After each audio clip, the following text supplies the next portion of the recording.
വൈക്കം തെക്കേനട government higher secondary school വാർഷികവും യാത്രയയപ്പ് സമ്മേളനവും നടന്നു. വൈക്കം സമൂഹം ഓഡിറ്റോറിയത്തിൽ രാഗ 2026 എന്ന പേരിൽ സംഘടിപ്പിച്ച പരിപാടി നഗരസഭാ ചെയർമാൻ അബ്ദുൾ സലാം റാവൂത്തർ ഉദ്ഘാടനം ചെയ്തു.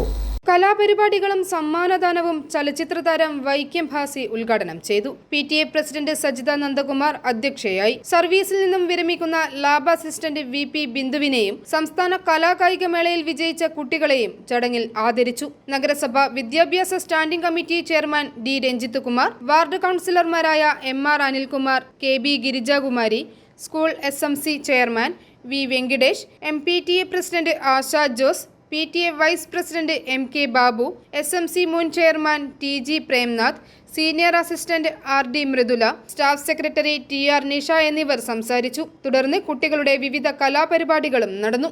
i4E news, Vaikom.